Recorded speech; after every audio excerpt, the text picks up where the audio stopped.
अब हम आज का लेक्चर शुरू कर रहे हैं। जो हम लोगों का था आज, कि आज हम सबसे पहले करेंगे कि sine C plus sine D, ये sine C plus sine D. देखो अल्टीमेटली बेटा इसका रिजल्ट याद करना है हम, लेकिन ये sine C plus sine D कैसे आएगा, एक बार अगर आप समझ लीजिएगा ना तो आपको याद करना बहुत आसान हो जाएगा। तो sine C plus sine D क्या होगा, उसी तरह से cos C plus cos D क्या होगा, फिर यहीं पर sine C minus sine D क्या होगा, cos C minus cos D क्या होगा। सबसे पहले हम लोग इसको क्लियर कर लेते हैं, समझ लेते हैं, है ना। तब फिर हम इसके बाद इसमें दूसरा जो टॉपिक है उसको हम इन्वॉल्व करेंगे। तो सबसे पहले हम लोग देखें यहाँ पर वही, देखो फिर यहाँ पर हम वही यूज कर रहे हैं। हमारे पास जो रिलेशन है, हमारे पास रिलेशन है, we have sine A plus B. A plus B क्या था बेटा, तो देखिए अभी वही रिपीट हो रहा है, sign A cos B plus cos A sine B. और साइन ए माइनस बी क्या था,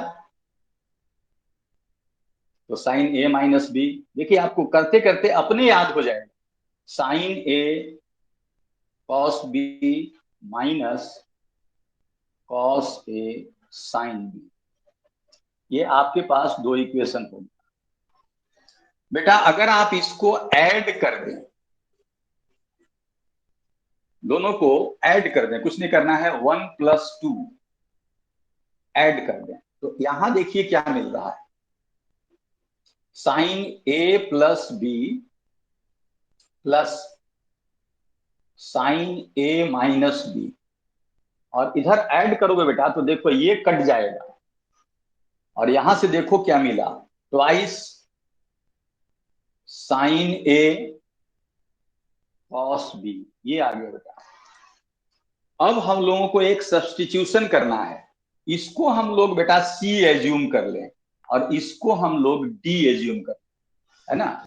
पुट हम इसको कर रहे हैं बेटा, ए प्लस बी सी रख रहे हैं और ए माइनस बी हम डी रख रहे हैं। अब यहां देखो बेटा, यहां पर ए और बी है, ए प्लस बी को तो सी कर दिए, ए माइनस बी को तो डी कर दिए। अब यहां से ए और बी को भी एलिमिनेट करना होगा। तो अगर हम ऐसा सोचते हैं, यहाँ पर ए का वैल्यू निकालना चाहते हैं, इसको ऐड कर दीजिएगा, है ना।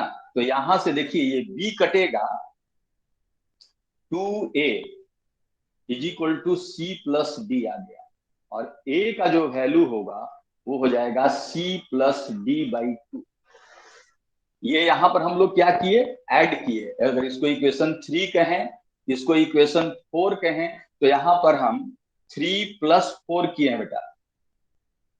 और सिमिलरली अगर अगर डिफरेंस ले लें, सिमिलरली 3-4 कर दो, जैसे ही माइनस करोगे तो यहाँ साइन चेंज होगा, ये ऐड हो जाएगा, ये कट जाएगा।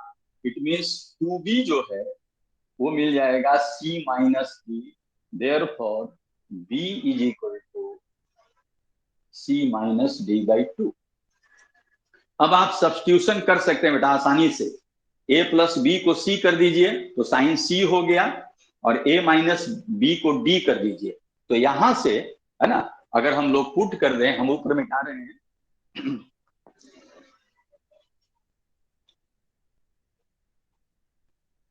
अब हम लोग पुटिंग द वैल्यूज ऑफ, कौन कौन सा वैल्यू हम रखने जा रहे हैं, A plus B, A minus B, A and B. अब देखो बेटा क्या आ गया, यहां देखो ये आ गया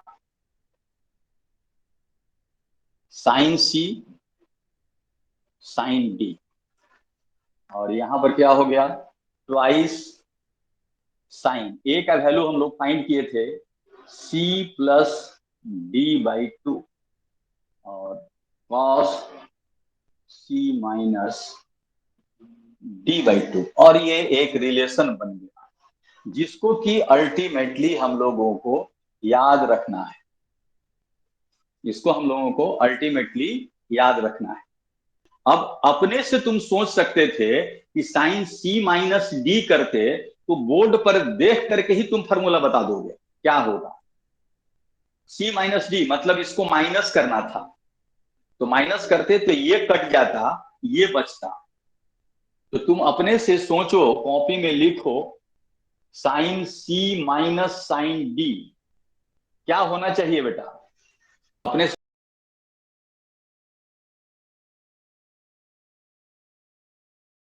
बी की जगह पर याद। सही है सर। हाँ, तो बिल्कुल आसानी से आप अपने से कर सकते हैं। एक बार प्रैक्टिस कर लीजिएगा तो कभी भूलने भी लगे तो आपके दिमाग में ये बात आ जाएगा कि कैसे डिराइव किए थे, और कंफ्यूजन खत्म हो जाएगा। तो साइन सी प्लस डी और साइन सी माइनस डी कर लिए कि अपने से कॉस सी प्लस डी और कॉस सी माइनस डी अपने से कोशिश कीजिए, तो देखिए तो क्या आता है।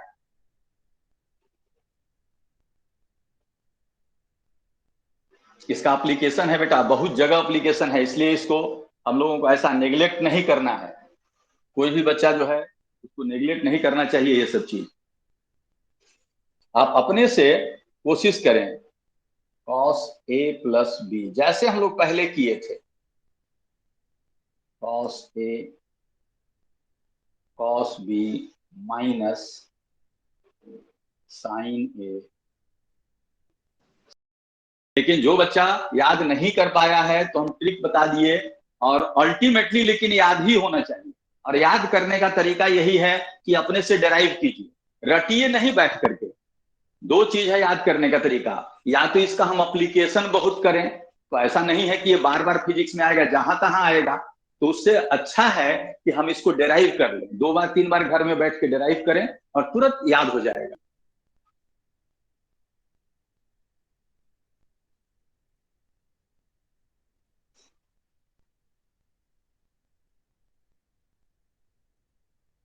बेसिक चीज कर रहे हैं, लेकिन फिर भी हम चाहते हैं कि आप एकदम राइट फ्रॉम बिगिनिंग। बहुत बच्चा लोगों को तो सब याद है, लेकिन फिर भी उसको हम बोल रहे हैं कि नहीं याद करें, इसको मेरे साथ करें। अगर हम ऐड करेंगे ये गायब हो जाएगा, यहां देखिए कैंसिल आउट हो गया।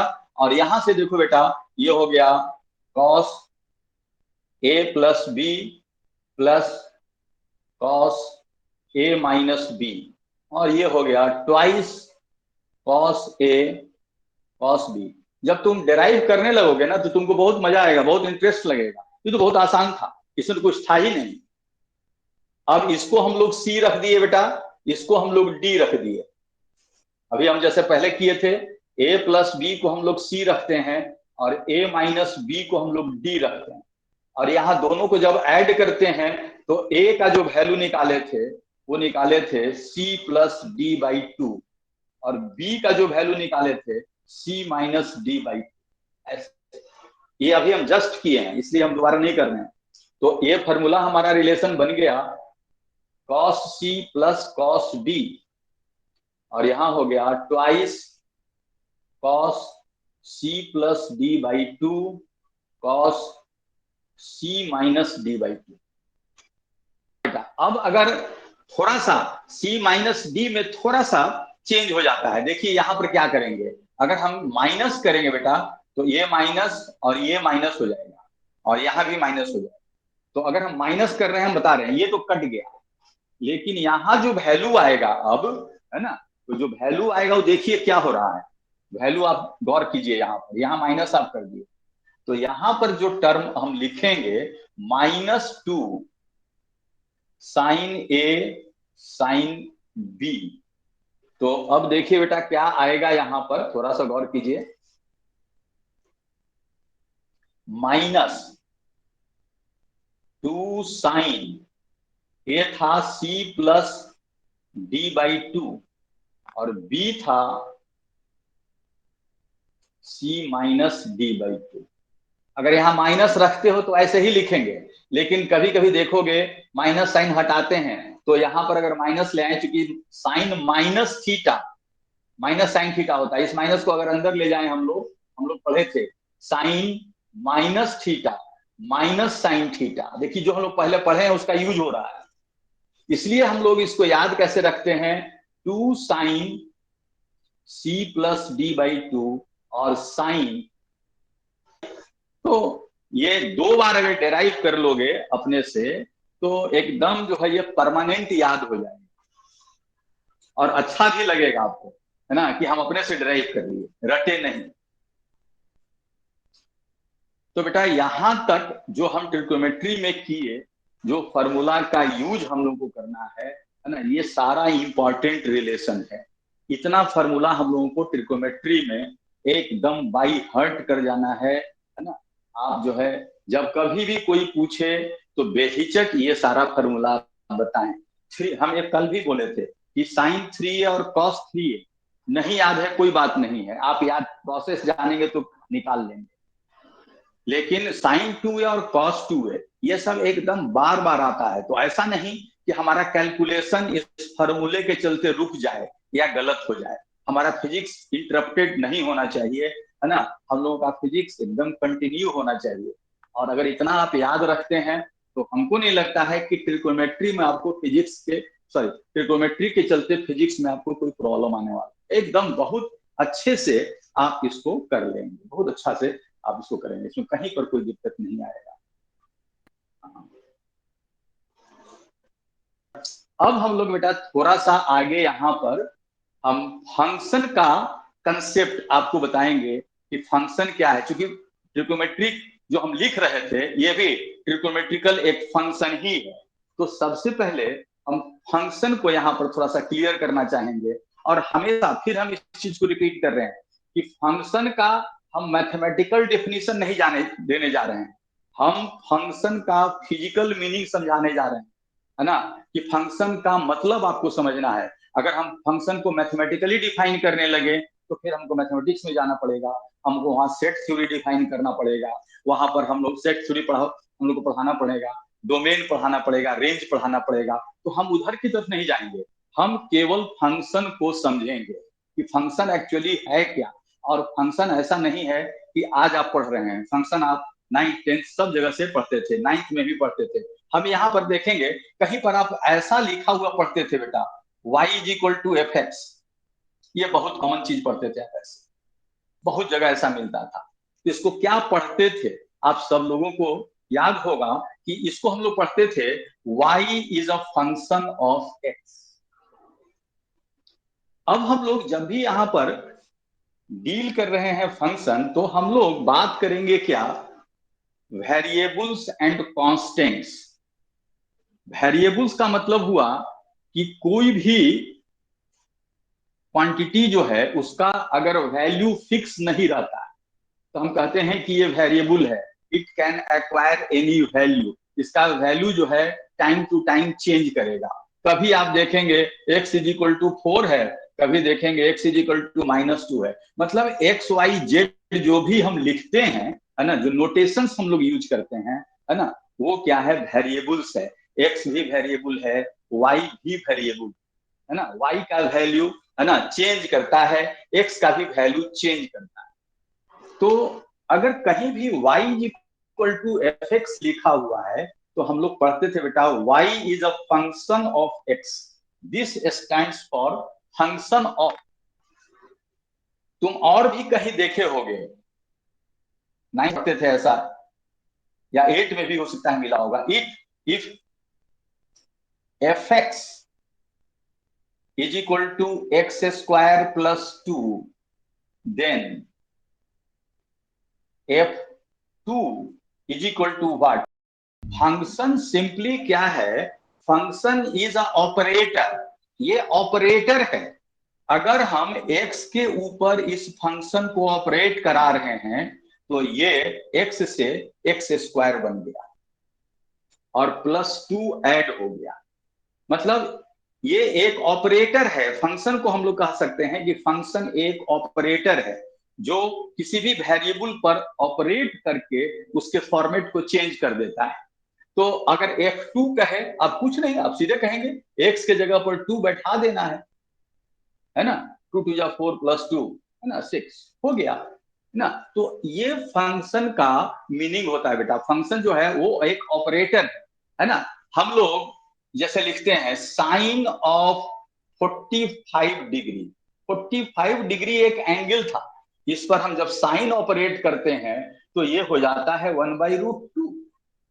यानी ये भी एक फंक्शन है, ट्रिग्नोमेट्रिकल फंक्शन है ना। तो फंक्शन बहुत तरह का होगा, है ना, क्वाड्रेटिक फंक्शन होगा, ट्रिग्नोमेट्रिकल फंक्शन होगा, एक एक्सपोनेंशियल फंक्शन होगा, लॉगरिथमिक फंक्शन जो होगा, है ना, बहुत सारा तरह का फंक्शन होता है।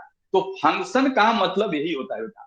फंक्शन सिंपली हम लोग कहेंगे फंक्शन एक ऑपरेटर है जो किसी वेरिएबल पर जब हम उसको यूज करते हैं तो उसका फॉर्मेट चेंज कर जाता है। अब हम देखें कि फंक्शन जैसे एफ हम लिख रहे थे, एफ एक्स, तो ये बताता है कि फंक्शन ऑफ एक्स। अब यहां पर एफ ये साइन भी हो सकता है, हम साइन एक्स लिख दें। ये लॉग भी, लॉगरिथम भी हो सकता है, लॉग एक्स, है ना। ये कुछ भी किसी फॉर्मेट का हो सकता है। ये सपोज कीजिए कि एफ जो है ऐसा फंक्शन, ऐसा ऑपरेटर है कि इस पर हम ऑपरेट करें तो ये क्यूब हो जाए, है ना, ये पावर 4 हो जाए, या दूसरा फॉर्मेट को एक्वायर कर ले। मतलब ये एक सिंपल ऑपरेटर है। तो हम लोग को फंक्शन में कभी कभी ट्रिग्नोमेट्रिकल फंक्शन, कभी कभी लॉगरिथमिक फंक्शन, कभी कभी एक्सपोनेंशियल फंक्शन, और कभी कभी इस तरह का फॉर्मेट हम लोगों को पढ़ना पड़ता है। तो फंक्शन जब भी हम लोग पढ़ रहे हैं तो फंक्शन में आप देखेंगे जैसे हम लोग लिखे y = fx, आप पढ़ने को पढ़ लेते हैं, कहते हैं क्या, y is a function of x, function of x, है ना। इसको हम लोग इस तरह से पढ़ते हैं, read as y is a function of x. अब इसका मतलब हम लोग क्या समझेंगे, अब हम लोग इसका मतलब हम समझेंगे कि this implies value of y, value of y depends on value of x। y अगर x का फंक्शन है, then you are not free to take the value of y. You are free to take the value of x and accordingly you will get the value of y. आप इसके value को select कर सकते हैं और जब उसको यहां रखेंगे तो y का एक वैल्यू आएगा। जैसे अभी हम बोल रहे थे कि अगर आप लिखते हैं y = sin x, यहां एक फंक्शन दिखा है बेटा, ट्रिग्नोमेट्रिकल फंक्शन। क्या आप कह सकते हैं कि y = 2? हो सकता है ऐसा कि साइन फंक्शन जो है, साइन का वैल्यू हम आज तक 2 पढ़े ही नहीं है। मैक्सिमम वैल्यू इसका कहां तक होता है, 1 तक। यानी साइन का जो वैल्यू होता है, एक्स का वैल्यू हम कुछ भी रख दें यहां पर, एक्स इज एंगल बेटा, क्योंकि साइन कॉस हमेशा एंगल का डिफाइंड है। एंगल का वैल्यू चाहे कुछ भी हो, है ना, 1000 डिग्री हो, 2000 डिग्री हो, 4000 डिग्री हो, है ना, 30 डिग्री हो, 40, कुछ भी हो, लेकिन साइन का जो वैल्यू है ना, साइन का वैल्यू हमेशा -1 से लेकर के +1 के बीच में ही ऑसिलेट करता है। तो हम एक्स का वैल्यू यहाँ कुछ भी ले सकते हैं लेकिन वाई का वैल्यू कुछ भी नहीं ले सकते। तो यहां पर समझना है हम लोगों को कि value of y depends on value of x. अब यहां से एक चीज और क्लियर हुआ बेटा कि y का वैल्यू x पर डिपेंड करता है। Here both are variable, y is also variable, x is also variable. और हम बोले कि you are not free to take any value of y, है ना, you have to select the value of x and accordingly you will get the value of y। इसका मतलब है ये डिपेंडेंट हो गया इस पर, x डिपेंडेंट नहीं है। x के लिए हम बोल रहे हैं कि कुछ भी वैल्यू रखो, उसके अकॉर्डिंग यहां पर वैल्यू मिलेगा। तो कोई भी फंक्शन जब लिखते हो तो उसमें जो राइट साइड होता है इसको हम लोग कहते हैं independent variable. This is independent variable, independent variable, और this is called dependent variable. दोनों वेरिएबल है। तो कहीं भी जब हम फंक्शन लिखते हैं तो लेफ्ट साइड जो होगा वो डिपेंडेंट होगा, राइट साइड जो होगा वो इंडिपेंडेंट होगा। हमेशा इस चीज को हमेशा ध्यान रखेंगे, ठीक है ना। तो फंक्शन में बेटा हमेशा इस चीज को ध्यान रखना है। जैसे यहां ध्यान रखो, हम y is equal to x square लिख रहे हैं, समझना इसको अच्छे से। हम y is equal to x square, y is a function of x, और ऑपरेटर कैसा है ना, जैसे ही हम लोग यहाँ x रखेंगे तो y का जो वैल्यू उसका स्क्वायर आ जाएगा। अगर हम कहें कि x यहाँ पर x रियल नंबर, यानी रियल नंबर के फील्ड में, रियल नंबर जिसको हम पहले बोले थे कि एक्चुअली ये सेट से रिलेटेड है, तो रियल नंबर के सेट में अगर हम लोग बेटा रियल नंबर के सेट में y is equal to x square लिखते हैं, तो ये फंक्शन डिफाइंड है कि नहीं, एक बात हम टर्म यहां यूज कर रहे हैं, डिफाइंड है कि नहीं। तो डिफाइंड है इसका, या यहां ध्यान रखना हमेशा, in the set of real number. In the set of real number कहने का मतलब बेटा यहां y और x हमेशा रियल नंबर होगा, y भी रियल नंबर है, x भी रियल नंबर है, और ये हमारा इंडिपेंडेंट वेरिएबल है। x का तुम कोई भी वैल्यू ले लो, रियल नंबर कोई भी, नेगेटिव ले लो, पॉजिटिव ले लो, y is equal to x square real number के सेट में डिफाइंड है। अब देखो थोड़ा सा मैथमेटिक्स और यहाँ पर फिजिक्स का जब हम बात करने लगते हैं, कहीं भी बेटा y is equal to x square लिखा हुआ है तो सॉल्व करते समय कभी कभी हम लोग लिख दिया करते हैं